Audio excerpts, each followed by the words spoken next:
영화로우신 하나님 아버지, 저희들 주일 예배로 모여 싸움나이다. 말씀을 기다리고 있는 저희들에게 하늘의 생명의 말씀을 들려주셔서 저희들의 심령이 힘을 얻고 더 힘을 얻어 나아가 하나님의 영광과 은총을 강력히 선포하는 역사가 있게 하시옵소서. 주 예수님 귀하신 이름으로 기도 올리옵나이다. 아멘. 주일 예배로 모인 여러분들에게 들려드릴 하나님의 말씀은 요엘 2장 말씀입니다. 그 중에도 특별히 12절의 말씀에 근거해서 금식과 애통, 그런 제목으로 말씀을 나누도록 하겠습니다. 자, 여러분들에게 여러 번 말씀을 올려드렸지만 요엘서는 하나님의 강력한 심판의 말씀을 외치는 내용입니다. 그래서 요엘 선지자를 심판의 선지자라 그렇게도 표현을 합니다. 자, 그러면 하나님의 심판이 어느 때 임하느냐? 인간의 죄악이 관영하면 하나님은 반드시 심판으로 징치하시는데, 심판하시는 방편이 기근일 수도 있고 전염병일 수도 있고 재난일 수도 있고 전쟁일 수도 있습니다.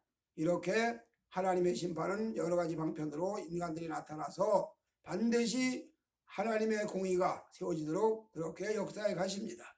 오늘 요엘도 오늘 이 부분에서 이스라엘 백성들이 하나님 앞에 반역을 행하고 하나님 앞에 멀리 떠나고 믿음이 희박해지고 신앙심이 약해졌을 때 바로 여호와의 심판을 불러들이는 요소가 된다, 요인이 된다, 그렇게 외치고 있습니다. 그러면서 이런 심판을 통해서 너희들이 하나님께 돌아와야 된다.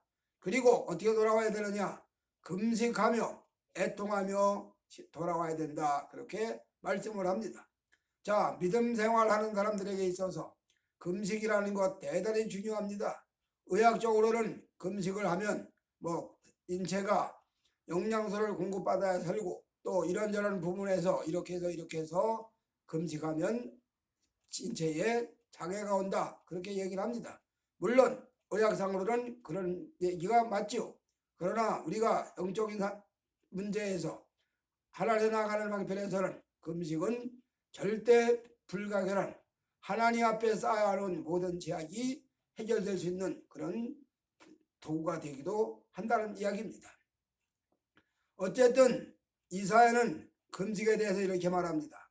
자, 나의 손이 짧아 여호와의 손이 짧아 구원하지 못하심도 아니요 여호와의 귀가 둘에 듣지 못하심도 아니라 나와 너희 사이에 제약이 있기 때문에 여호와가 역사하지 않으신다, 그렇게 기록을 합니다. 이렇게 여호와의 손이 역사하지 못하는 제약이 가로막혀 있는 이런 모든 문제를 해결하고 정리하고 나가는 방편이 바로 금식입니다. 애통하는 마음을 가지고 금식하며 나아갈 때 하나님은 그 죄를 사하시고 그 죄를 용서하시고 하나님 앞으로 나올 수 있도록 길을 열어주신다, 그런 내용이 바로 금식의 바른 답이 되겠습니다. 그러면 금식으로 애통으로 나가는, 금식과 애통으로 나가는 주의 백성들에게 하나님은 어떤 역사를 이루시는가 한번 생각해 보도록 합니다. 첫째로 금식하며 나아가면 어떤 현상이 나타나느냐? 흉악의 결박이 끊어집니다. 사람들은 외형상으로는 눈에 보이지 않습니다. 자, 교도소에 갇혀 있는 사람들이 자유가 없고 그 교도소의 통제에 따라 살아야 되죠, 사람들은. 그래서 교도소가 정한 법칙대로, 교도소가 정한 시간대로 그렇게 움직입니다. 자기 자유로 살지를 못하지요. 한마디로 분리되어 있기 때문에, 격리되어 있기 때문에 자기 마음대로 살 수가 없습니다. 마찬가지로 영적인 현상도 마찬가지인데 눈에 보이지 않는 다 흉악한 결박이 인간들을 묶어놓고 있다는 말입니다. 얼마나 묶여놓겠느냐? 끊어지지 않는 견고한 밧줄로 묶여놔서 쇠사슬로 묶여놔서 절대로 끊을 수가 없습니다. 인간 입장에서는 이렇게 흉악의 결박이로 묶여있는 것, 이런 상태조차 우리는 알지를 못하죠. 내가 왜 묶여있어? 난 멀쩡히 자유롭게 움직이는데, 그렇게 얘기할 수 있겠죠. 그러나 영적인 상태로는 흉악한 결박에 묶여 있습니다. 이 사실이 출애굽기에 3장서부터 나타나고 있는 내용 보면 자, 이스라엘 백성들이 애굽 땅에서 출애굽을 하기 위해서는 바로 왕의 허락이 떨어져야, 바로 왕이 나가라고 하는 명령이 떨어져야 나갈 수 있습니다. 왜냐? 이 영상으로는 바로 왕의 백성들이기 때문에. 자, 모세가 나타나서 바로 왕에게 여호와의 백성이니 내어주어라. 우리는 하나님을 섬기러 가야 된다. 그러니까 바로는 뭐라고 말하는 거니? 너희들이 무슨 소리냐? 너희들이 일이 좀 쉬우니까, 아무래도 숨을 쉴만하니까 여호와를 섬기겠다는 둥 말리겠다는 둥 하면서 그렇게 오만방자한 소리를 하니 너희들 아무래도 고역을 더 당해봐야 될 모양이다. 그러고 그들에게 더욱더한 고역을 치릅니다. 이렇게 이건 무슨 얘기냐? 외형상으로는 바로의 백성들이기 때문에 영적으로는 하나님의 백성들이지만 외형상으로는 바로의 백성들이기 때문에 바로의 명령에 묶여 있을 수밖에 없다, 그 말입니다. 이런 견고한 아주 강력한 바로의 그 권세를 깨뜨려 버려야 거기서 이스라엘 백성들이 자유를 받아 나옵니다. 바로 출애굽기에 첫 번째 재앙부터 마지막 장자가 죽는 재앙 10가지 재앙을 임하면서 결국은 바로 왕이 항복을 합니다. 손을 듭니다. 그래서 모세에게 어서 데리고 빨리 나가라. 백성들 데리고 나가라. 그 마지막 재앙 6월절, 넘을 유자 건너올 자 6월절 넘어가고 건너갔다. 양을 잡아먹고 피를 바른 문설주나 문인방에 피를 바르면 그 피를 보고 죽음의 신이 넘어간다. 그런 이야기입니다. 그래서 이스라엘 백성들은 한 명도 죽음을 당하지 아니하고, 반대로 애굽 백성들은 장자부터 시작을 해서 바로왕의 장자로부터 시작을 해서 맷돌대에 앉은 여종의 장자까지 다 죽어나가지는 그런 재앙을 만나고서야 이스라엘 백성들이 풀려난다는 얘기입니다. 무슨 얘기냐? 영적으로 흉악한 결박으로 묶여 있는데 그 흉한 결박을 풀어야, 그 흉한 결박이 풀어져야 하나님 앞에 나아갈 수 있다는 이야기입니다. 마찬가지입니다. 우리 심령들이 다 눈에 보이지 않지만 견고한 흉악한 결박에 묶여 있기 때문에 교회를 못 나오는 거죠. 나온다 하더라도 나오다가 곧 말아버린다는 얘기가 되지요. 자, 이런 현상들, 이렇게 흉악한 결박을 하나님께서 끊어주셔야 끊어지는데, 이 흉악한 결박이 끊어지는 방편이 바로 금식하며 나아갈 때 하나님께서 그 금식을 받으시고 그 금식을 접수하시고 흉악한 결박을 끊어버려 주신다, 그런 이야기입니다. 오늘 흉악의 결박이로 묶여져 있는 상태를 고린도 성경에는 이렇게 설명하죠. 이 세상 신이 믿지 않은 자들의 영혼을 혼미케 해서 복음의 광채가 비치지 못하게 한다, 그렇게 말씀을 합니다.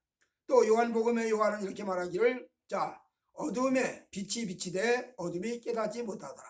아무리 빛을 비춰줘도 어둠이 깨닫지를 못해. 무슨 얘기냐? 영혼이 혼돈하고 혼미하고 흑암에 잡혀있는 영혼들이 말씀을 들을 수도 없고 들려지지도 않는다, 그런 이야기죠.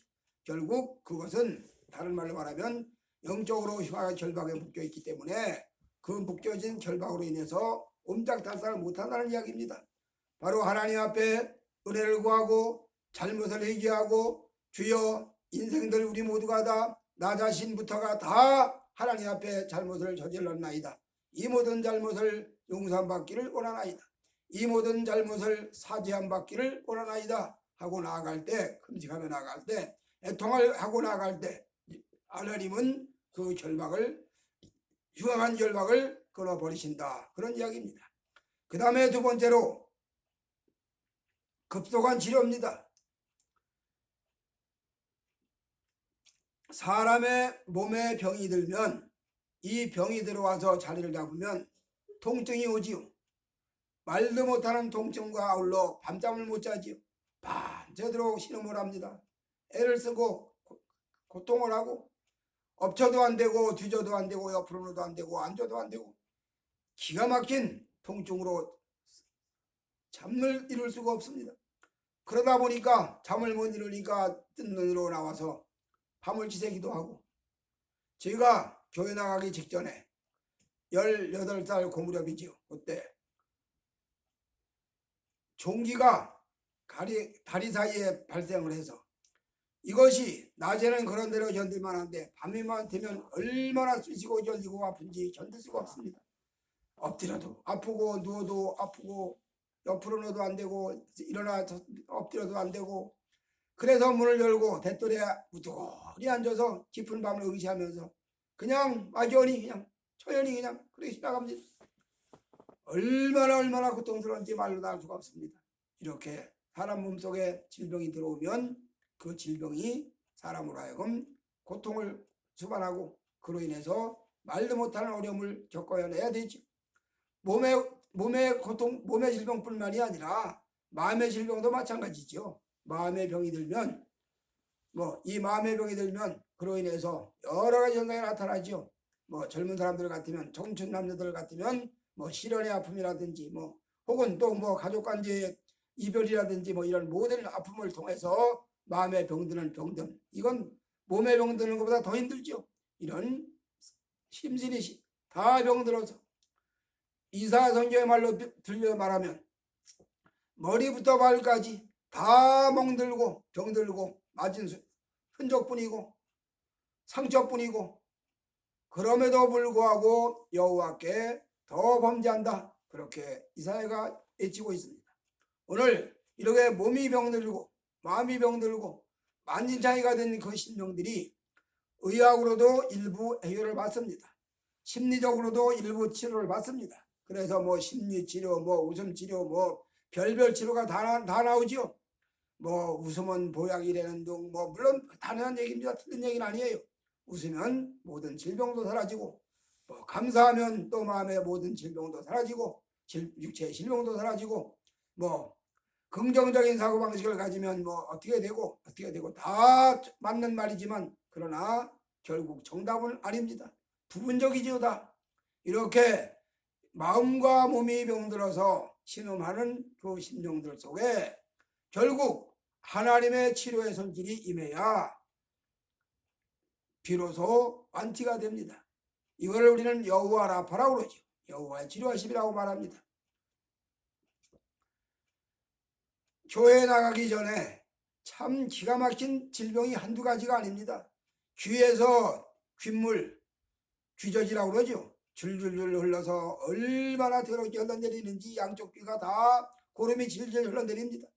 옆에 친구들이 기절을 하죠. 너 내 배우지 마 막 그러죠. 이렇게 귀에서는 귓물이 줄줄줄 귀젖이 줄줄 흘러내리고 가슴에 뭔가 언증같이 확 누르고 있고 신경성 또 무슨 유기양이 생겨가지고 밥을 먹어도 안 되고 안 먹어도 안 되고 날마다 이 고통스러운데 속쓰림 말도 못합니다.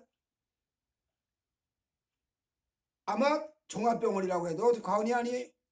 그런 몸물 상태를 가지고 있다가 교회 나가서 성령 받고 어느 틈에 은혜 받고 보니까 어느 틈에 싹 없어졌어. 귀도 안 나오네. 아니 위궤양 싹 없어졌네. 어느 틈에 내 몸에 있는 질병이 다 없어졌어. 무슨 얘기냐? 하나님의 치료가 임했다 그런 이야기입니다. 여호와 라파 하나님의 치료가 임해요. 금식하며 애통하며 하나님께 나가면 쌓여있던 모든 죄악이 처리가 되다 보니까 자연스럽게 온몸에 마음의 병이 다 치료가 됩니다.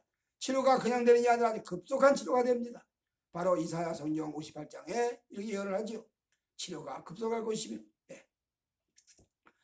하나님과의 관계가 잘못됐던 것들이 바로잡혀지다 보니까 몸에 따라오던 질병도 치료가 되고 마음에 늘 있던 질병도 치료가 되고 이런 모든 문제가 다 주님 안에서 아름답게 해결되어 간다 그런 이야기입니다. 오늘 요엘이 바로 이스라엘 백성을 향해서 너희가 하나님 앞에 이러한 죄악을 저질렀으니 너희가 하나님 앞에 이러한 잘못을 행했으니 너희가 하나님 앞에 이러한 과오를 자행했으니 이런 모든 일들을 이제라도 메뚜기 떼의 재앙을 받고 황충의 재앙을 받았다 할지라도 이제라도 금식하며 돌아와라. 이제라도 애통하며 여호와께 돌아오라. 그리하면 너에게 이런 현상이 온다. 그러면서 기근으로 쌀독에 쌀이 다 떨어지고 밭에 논에 거둘 것이 하나도 없는 지형까지 됐다 할지라도 하나님께서 은혜를 베풀어 주시는데 얼마나 넘치는지 마당에는 밀이 가득하고 포도주병에는 포도주가 넘쳐나고 그래서 풍요로운 삶을 살아간다. 엘샤다이의 풍요의 복을 누리고 산다. 그런 이야기죠. 이렇게 여호와 하나님 앞에 금식하며 나아가면 첫째로 흉악의 열박이 끊어지고 둘째로 치료가 급속해진다는 말입니다. 급속한 치료가 임한다는 말입니다. 그 다음에 마지막 세 번째로 여호와 앞에 나가면 어떤 현상이 오느냐? 여호와의 영광을 선포할 수 있다. 여호와의 영광이 선포되는 것을 볼 수가 있다는 겁니다.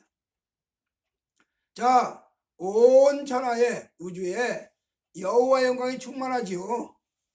이걸 왜 못 보느냐? 영혼의 눈이 소경이기 때문에 못 보는 겁니다. 글을 모르면, 영어를 모르면 영어를 못 읽어내지요. 한글을 모르면 한글을 못 읽어내지요. 이걸 우리는 문맹자라고 합니다. 문맹자. 자, 글을 못 읽는 사람들을 문맹자라고 하는 것처럼 세상 사물을 보지 못하는 사람들을 우리는 소경이라 맹인이라고 그러지요. 맹인. 마찬가지로 영적인 맹인, 영적 맹인들은 하나님의 영광을 볼 수가 없습니다. 자, 하나님의 영광이 온 우주에 충만합니다. 온 우주에 가득 찼어요. 요한이는 이 놀라운 감정을 뭐라고 얘기하는 거니? 우리가 독생자의 영광을 보니 은혜와 진리가 충만하다. 그렇게 얘기를 합니다. 독생자의 영광이 은혜와 진리가 충만할 정도로 나타나는 현상을 요한은 목도했다는 이야기입니다. 하나님 앞에 은혜 받고 보면, 새 생명 얻고 보면 그 온 세상이 얼마나 아름다운지 말로 다 할 수가 없습니다. 산천초목이 춤을 추고 나를 반겨주고 환영합니다. 온 만물이 다 신선하고 새롭습니다. 놀랍지요. 놀라워요. 우주간에 충만한 영광을, 우주간에 충만한 하나님의 영광을 영이 어두워서, 영이 깜깜해서, 영이 소경이라서 볼 수 없는 이런 역사가 금식하며 애통하며 나아가면 흉악의 결박이 끊어지고 치료가 급속해지면서 영광을 바라본다는 이야기입니다. 하나님의 영광을 바라보게 되어요. 그래서 웨스터 민스터 요리문답 1문에 사람이 제일 되는 본분이 무엇이냐? 하나님을 영화롭게 드리고 그를 영원토록 기뻐하는 것이다. 자, 하나님의 영광을 바라보고 기뻐한다. 그런 이야기입니다. 오늘 우리는 천국을 간다, 천국을 소망한다 얘기를 해요. 그래서 예수 믿고 천국 간다 그러는데 천국을 예수 믿고 죽어서 천국하는 게 아니라 살아있는 동안에 우리 심령에 새 생명의 역사가 일어나면 그 속에 심령이 천국이 이루어집니다. 이거를 심령 천국이라고 그러죠. 심령 천국이 이루어진 사람들이 모여 살면 그 가족이 가정 천국이 되는 거죠. 가정 천국이 이루어진 사람들이 교회 나가서 하나님을 예배할 때는 교회 천국이 이루어지는 겁니다. 이렇게 이루어진 천국이 우리 속에 딱 자리 잡고 확장돼 가는 겁니다. 그러다가 드디어 영원한 천국으로 연결되는 거죠. 이거를 천년설에서는 무천년설, 자, 천년왕국이 세상 끝날에 있다. 그렇게 주장하는 천천년주의. 그 다음에 후천년주의, 천년왕국이 재천년 천국 주님의 임한 다음에 이루어진다. 무천년주의는 뭘 말하는 거냐? 오순절 성령 강림을 통해서 우리 속에 주님의 나라가 이루어진 그때부터 이미 천국이 이루어졌다. 시간적 천년이 아니고 하나님이 말씀하시는 상징적 천년이다. 그렇게 2000년 교회사가 천년왕국이에요. 2000년 교회사의 두 가지 흐름. 한쪽 사람들은 하나님 없는 세상을 사는 사람들은 지옥이고, 심령에 주님을 모시고 천국이 이루어진 사람들은 천국을 누리고 사는 겁니다. 단 제약된 세상과 같이 있는 것뿐입니다. 그래서 영원한 주님의 나라에 들어갔을 때 비로소 세상 제약은 없어지고 마귀도 없어지고 영원한 주님만 계시는 그 나라가 이루어지는 천국, 그것이 우리가 장차 들어갈 새하늘과 새 땅의 천국이지요. 이렇게 우리 속에 하나님 나라가 영광이 선포된다. 그래서 신령한 눈이 열려지면 주님 나라 영광이 보여지고, 주님 나라 영광이 보여지다 보니까 감격하고, 이 감격하다 보니까 결국 주님 앞에 예배하고 나가는 거죠. 닭이 먼저냐 알이 먼저냐 같은 원리입니다. 이렇게 하나님의 은혜가 임하면 예배하게 되고, 예배하면 하나님의 영광이 선포되고, 또 반대로 하나님의 영광을 선포하는 걸 받다 보니까 예배하고, 예배하다 보니까 심령의 평안이 이루어지고 자 계속 연결되는 거죠. 아무쪼록 요엘 시대에 이스라엘 백성들이 하나님 앞에 범죄하고 악을 저지릅니다. 뭔 악을 저지르느냐? 그들이 하나님 안 믿겠다고 한 거 없어요. 그들이 하나님을 모른다고 한 일도 없습니다. 그들은 다 주의 백성들이기 때문에 택한 백성들이기 때문에 이사야가 말한 대로 애영상인 제사는 처절합니다. 재물이 얼마나 넘치는지 몰라요. 그래서 이사야가 뭐라고 말하냐면 너희의 무수한 재물이 내게 무엇이 유익하뇨? 무수한 재물이라는 말은 엄청난 재물을 가지고 하나님이 찾아왔다는 얘기가 되지 않겠어요? 그렇게 무수한 재물을 가지고 애영상으로는 예배를 잘 드리고 즉 제사를 잘 드렸는데 이사야는 뭐라고 말하냐? 너희의 무수한 재물이 내게 무슨 유익하냐? 너희가 내 마당만 밟을 뿐이다. 그렇게 예언을 합니다.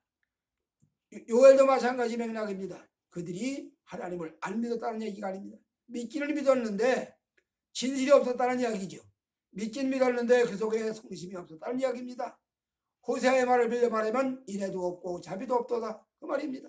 그래서 하나님 앞에 예배는 제사는 드렸는지 모르지만 하나님 받으실 만한 제사는 드려지지 않았다.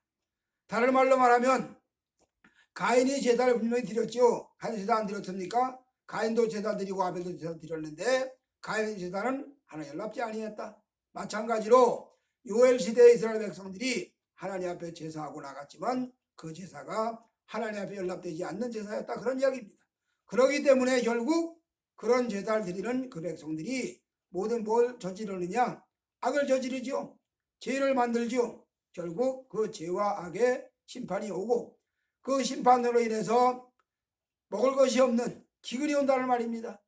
메뚜기가 다 먹었으니 황충이가 다 먹었으니 무슨 농작물이 하나라도 있겠습니까?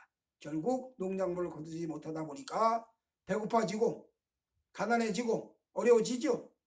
이런 백성들이 하나님 앞에 금식하며 애통하며 회개하고 나아갔더니 얼마나 풍요로운지 나중에 보면 요엘서 2장 후반쯤에 이뤄가다 보면 마당에는 밀이 가득하고 포도주들에는 포도가 넘쳐나고 그래서 이전에 너희가 받았던 그 모든 재앙을 다 보상을 받는다.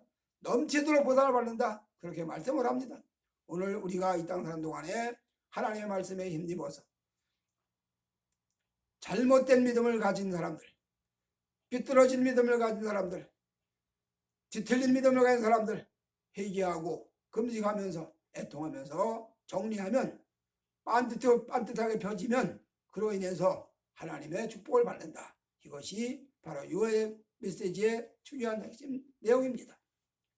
오늘 우리 하나님께서 이렇게 하나님의 은혜가 내리고 은혜를 사모하고 애통하며 금식하며 나아갈 때 같은 맥락의 말씀이지만 견고한진이 무너져서 혼, 자, 에고이즘 인간들의 혼이 얼마나 비상한지 인간들의 혼이 얼마나 발달을 했는지 이 혼의 발달이 인간의 학문으로 말하면 교육학으로도 나타나고 심리학으로도 나타나고 사회학으로도 나타나고 다 나타납니다.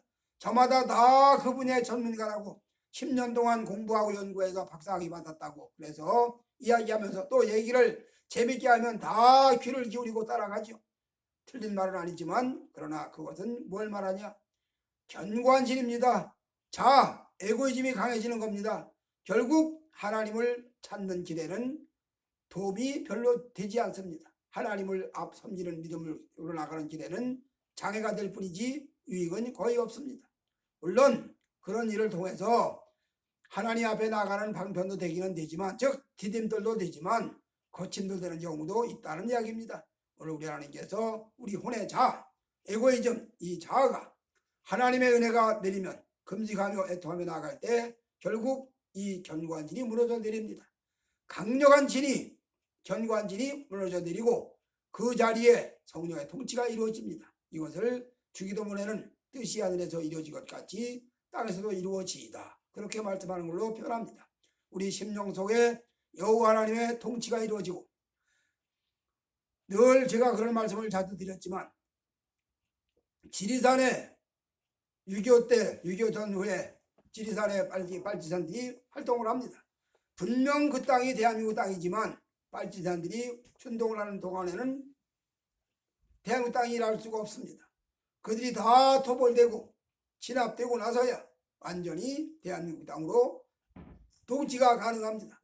마찬가지로 우리 속에 하나님이 원하지 않는 혼의 자, 이 영역이 있어서 이것이 준동을 하고 있을 때에는 하나님 앞에 굴복을 할지도 못할 뿐더러 굴복하지도 않습니다. 그래서 하나님 앞에 절대로 엎드릴 수가 없어요. 교만하지요. 오만방자합니다. 이렇게 혼의 모습이, 육의 모습이 나아가는 이런 견고한진까지 다 무너져서, 그래서 이 견고한진이 다 무너지고 결국 하나님의 역사가 이루어지는데, 이거를 성경적으로 말하면 여리고성이 무너졌다, 그렇게도 이야기합니다. 견고한 여리고성이 이스라엘 백성들이 매일 한 바퀴씩 돌고 안식일 날 7바퀴를 돌았을 때 결국 그 여리고성이 무너졌다. 이 말은 우리 속에 예수를 믿고 믿음을 시작합니다. 예수 믿는 믿음의 길을 갑니다. 그러나 아직도 견고한 도성이 있어요. 그 도성이 어느 날 무너진다. 그래서 온전한 하나님의 성령의 통치가 이루어지고 온전한 말씀의 통치가 이루어진다, 이런 이야기입니다. 오늘 이렇게 하나님 앞에 나아가는 방편, 금식하며 애통하며 나아가면 결국 흉악의 결박이 끊어지고 급속한 치료를 은혜를 받고 여호와의 영광을 선포하는 것을 바라보게 되고 심령 속에 견고한진이 무너져서 하나님의 뜻을 이루어드리는 놀라운 역사가 이루어진다, 이런 이야기입니다. 오늘 주일 예배드린 성도 여러분들에게 이 은혜가 임하셔서 이스라엘 백성들이 금식하며 애통하며 나아갈 때 하나님의 놀라운 축복을 체험하고 그 축복을 누린 것처럼 우리 모두가 다 하나님 앞에 금식하며 애통하며 나아가면서 하나님의 은혜를 입어야 됩니다. 특별히 한국 강산에 임하는 현상들을 보면서 주여, 저 땅에 하나님의 은혜가 내려야 됩니다. 얼마나 붉은 세력들이 난리를 치는지 알 수가 없습니다. 저 모든 세력들을 다 정리하고 정리하는 방편은 하나님의 은혜밖에는 다른 일이 없습니다. 우리 모두가 다 주의 백성들이 이 은혜를 힘입어서 아무쪼록 한국의 통치자로 세워진 윤석열 대통령이 정말 정신을 바로 차리고 그가 대통령 재임하는 동안에 두 가지 과제, 첫째로 부정선거를 정확하게 밝혀서 다시는 부정선거로 국회의원들이나 뭐가 당선되는 자들이 나타나지 않는 공정한 선거가 이루어지는 역사가 있어야 되겠고, 또 한 가지는 40년이 넘는 해묵은 문제지만 5.18의 문제가 정확하게 정리가 되어서 5.18은 분명히 말하지만 아무리 대한민국의 나라가 5.18 특별법을 만들어 가지고 5.18을 민주화운동이 아니라고 한다든지 뭐 어쩌고 하면 뭐 징역 2년에 뭐 벌금 뭐 7천만 원 어쩌고 법을 가지고 들여댄다 할지라도 민주화운동 아닙니다. 그거는 분명히 북괴의 침략입니다. 그리고 북괴의 게릴라들이 침투해서 활동한 일입니다. 거기에 김대중이가 야합해서 같이 합세와 동조한 역적질입니다. 거기에 대한민국의 군장성들이 속으로는 빨갱이 간첩이면서 겉으로는 대한민국 장성 계급장을 달고 북한을 도왔기 때문에 일어난 현상들입니다. 이런 모든 역적질, 폭동, 5.18 전쟁, 이것들이 바로 정리가 되어서 어지의 역사가 다 물러가고 하나님의 은혜로 올바른 역사가 수립되는 그런 역사가 윤석열 대통령에게 책임이 있다, 이 말입니다. 그래서 이 일을 하지 못하도록 붉은 세력들이 윤석열을 몰아내려고 길을 쓰는 겁니다. 아무쪼록 하나님의 은혜가 그 땅에 임해서 윤석열 대통령이 굳건하게 자리를 잡고 비록 탄핵은 됐다 할지라도 헌재의 결과가 남아있는데 만약 헌재에서 역시나 또 가결된다면 길은 내란으로 가는 일밖에 없습니다. 좌익 세력들과 한판 대결로 같이 총 들고 덤벼들어서 나라가 정리가 돼야 되죠. 좌익의 나라로 갈 수는 없는 겁니다. 이런 정치하자는 역사가 한국 땅에 있습니다. 우리 모두가 다 일을 해서 기도하고 윤석열 대통령이 정신을 똑바로 차리고 부정선거 밝히고 5.18 문제 바로 정립하고 그래서 이 땅에 하나님의 나라가 세워지고 민주주의가 올바로 세워지는 그런 나라가 세워지기 위해서는 성도 여러분들의 후원의 기도, 배후의 기도, 금식하며 애통하며 나가는 기도가 요엘 시대에만 필요한 것이 아니라 이 시대에 한국 땅에도 필요하고 미국 땅에도 필요하다, 그런 이야기입니다. 아무쪼록 성도 여러분들 다 이 은혜를 힘입어서 하나님 앞에 영광 돌리는 역사가 있어지시기만을 주님 이름으로 축복해 드립니다. 아멘. 기도하십니다. 하나님 아버지, 감사드리옵나이다. 요엘이 이스라엘 백성들을 향해서 메뚜기 떼의 재앙을 받고 황충이의 재앙을 받았다 할지라도 이제라도 금식하며 애통하며 여호와께 돌아오라, 그리하면 축복을 누리리라고 예언했던 것처럼 우리 모두가 다 하나님 앞에 이제라도 금식하며 애통하며 나아가는 역사가 있게 하여 주시옵소서. 예수님 귀하신 이름으로 기도 올리옵나이다. 아멘.